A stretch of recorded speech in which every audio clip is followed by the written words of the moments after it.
हरिचरण गांव का एक मेहनती और ईमानदार मजदूर था। उसकी उसकी मेहनत और सरलता के कारण पूरे गांव में उसकी काफी इज्जत थी। लोग उसकी ईमानदारी और सादगी के लिए उसे जानते थे। हरिचरण सुबह जल्दी उठता, अपने घर की सफाई करता और फिर अपनी गायों के पास जाता। उसकी गायें उसके जीवन का अहम हिस्सा थीं, क्योंकि वही उसे दूध देती और दूध से उसके परिवार की रोजमर्रा की जरूरतें पूरी होती थी। हरिचरण का परिवार बहुत साधारण था। उसकी पत्नी बीमारियों के कारण ज्यादातर समय बिस्तर पर रहती थी, इसलिए घर का सारा काम और बच्चों की देखभाल हरिचरण और उसकी बेटी रूपा पर ही निर्भर था। रूपा छोटी सी उम्र में ही बहुत समझदार और तेज बुद्धि वाली लड़की थी। गांव के लोग अक्सर उसके गुणों की तारीफ किया करते थे। एक सुबह हरिचरण अपनी गायों को चारा देने आंगन में गया। वो रोज की तरह गायों की खाने की व्यवस्था करने लगा। तभी उसकी आंखें फैल गई। हरिचरण, अरे लक्ष्मी, मेरी लक्ष्मी कहाँ गई? मेरे पास तो 2 ही गायें थीं और उनमें से एक अब गायब है। ये कैसे हो सकता है? रूपा,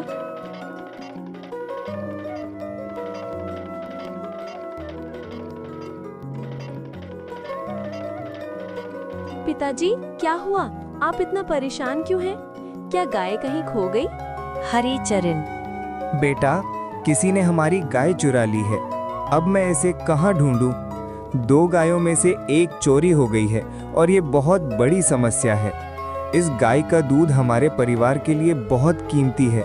अगर ये नहीं मिली तो हमारी रोजमर्रा की जरूरतें मुश्किल में पड़ जाएंगी। रूपा ने पिता की चिंता देखी और तुरंत बोली, पिताजी चिंता मत कीजिए, हम इसे जरूर ढूंढ लेंगे। मैं भी आपकी मदद करूंगी। रूपा और हरिचरण ने गांव की गलियों, पास के खेत और आसपास के हर घर में खोजबीन शुरू की। उन्होंने हर व्यक्ति से पूछा कि क्या उसने कोई गाय देखी है, लेकिन कोई भी इस बारे में कुछ नहीं जानता था। तभी रूपा की नजर पास के एक घर की ओर गई, जहां गायों का झुंड चारा खा रहा था।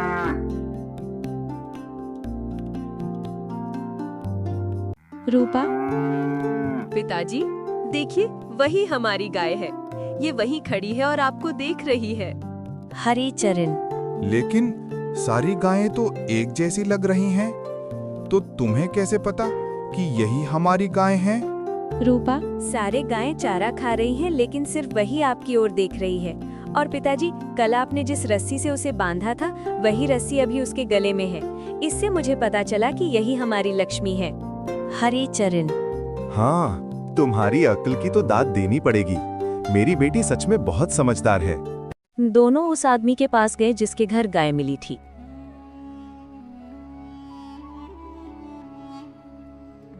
हरिचरण, अरे गिरधर, ये गाय मेरी है। आपने इसे क्यों लिया? गिरधर, ये मेरी है। मुझे नहीं पता, लेकिन मुझे लगता है कि ये गाय मेरी है। दोनों काफी देर तक बहस करते रहे। गिरधर अपने स्वार्थ के कारण गाय नहीं छोड़ रहा था और हरिचरण ईमानदारी से अपनी बात समझाने की कोशिश कर रहा था। आखिरकार उन्होंने ये मामला गांव के मुखिया के पास ले जाने का फैसला किया। मुखिया गांव के सबसे समझदार और निष्पक्ष व्यक्ति थे। जब कोई भी व्यक्ति उनके पास कोई समस्या लेकर आता, तो वे धैर्य और बुद्धिमत्ता के साथ समस्या का समाधान करते। मुखिया, तुम दोनों में से जो भी मेरे सवाल का सही उत्तर देगा, ये गाय उसकी होगी। मेरा सवाल है, ऐसी कौन सी चीज है जो हमेशा चलती रहती है और जिसे रोका जाए तो वो किसी काम की नहीं? कल सुबह तक जो मुझे इसका सही उत्तर देगा, यही गाय पाएगा। गिरधर और हरिचरण दोनों घर चले गए। हरिचरण की बेटी रूपा को पिता की चिंता देखकर मन में समाधान खोजने का विचार आया। रूपा, पिताजी, मुखिया जी ने सवाल पूछा है, लेकिन मुझे नहीं लगता कि कल तक मैं इसका उत्तर दे पाऊंगी। ये सवाल बहुत कठिन है। रूपा ने पूरी रात सोचने में बिताई। उसने पेड़, नदी, खेत और गांव की रोजमर्रा की गतिविधियों पर गौर किया।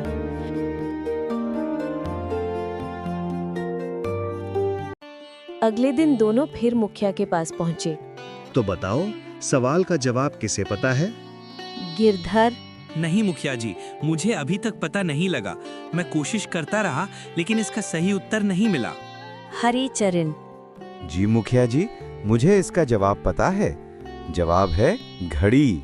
घड़ी हमेशा चलती रहती है और अगर उसके कांटे को रोका जाए तो वो काम की नहीं रहती। और मुझे इसका उत्तर मेरी बेटी रूपा ने बताया। मुखिया, शाबाश, तुम्हारी बेटी सच में अक्लमंद है। गिरधर, तुमने गाय चुराई क्योंकि तुम्हारे पास गायें थीं, लेकिन वे अच्छी नहीं देती। वहीं हरिचरण के पास कम गायें हैं, पर वे अच्छी हैं। यही कारण है कि उसने सही उत्तर ढूंढने की कोशिश की। इस तरह हरिचरण को उसकी गाय मिल गई और गिरधर ने अपनी गलती स्वीकार की। कुछ समय बाद मुखिया ने रूपा से मुलाकात की। उसके गुणों और समझदारी को देखकर उन्होंने सोचा कि वो अपने बेटे के लिए विवाह करना चाहते हैं। हरिचरण, लेकिन मुखिया जी, मैं तो एक छोटे किसान का आदमी हूँ। मेरा परिवार साधारण है। मुखिया, छोटा बड़ा मुझे फर्क नहीं पड़ता। मुझे गुणवान बहू चाहिए और तुम्हारी बेटी में ये गुण हैं। शर्त सिर्फ ये है कि अपने घर के काम में कभी टांग नहीं अड़ाओगी। रूपा, ठीक है मुखिया जी, मैं आपकी शर्त मानती हूँ। कुछ समय बाद राघव वापस आया और रूपा और राघव की शादी करवा दी गई। रूपा घर के कामों में सास का हाथ बटाती और मुखिया गांव के सभी मामलों को आसानी से सुलझाते। एक दिन रूपा कुएं से पानी ले रही थी, तभी 4 राहगीर वहां आए। राहगीर, बहन, हमें थोड़ा पानी मिल सकता है? रूपा, ठीक है, मैं आपको घर ले जाकर पानी पिला दूंगी, लेकिन पहले बताइए कि आप कौन हैं और आप किसके हकदार हैं। रूपा ने चारों से कुछ सवाल पूछे ताकि उन्हें पता चल सके कि कौन सच में मदद का हकदार है। रूपा, आप में से सबसे गरीब कौन है? कौन सबसे मूर्ख है? भूख और प्यास किसके साथ हमेशा रहती है? रूपा ने सभी का ध्यान रखते हुए सही उत्तर दिए और उन्हें पानी पिलाया। इससे मुखिया और राघव को उसकी समझदारी का एहसास हुआ। मुखिया, अब मुझे समझ आ गया कि घर में बहू का महत्व कितना है। जाओ बेटी, अपने घर जाओ। रूपा सभी की कहने पर अपने ससुराल लौट गई और सब खुश रहे।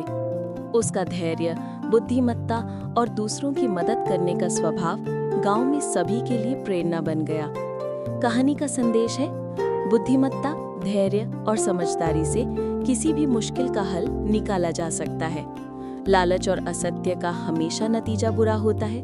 परिवार और रिश्तों में समझदारी और सहयोग का बहुत महत्व है।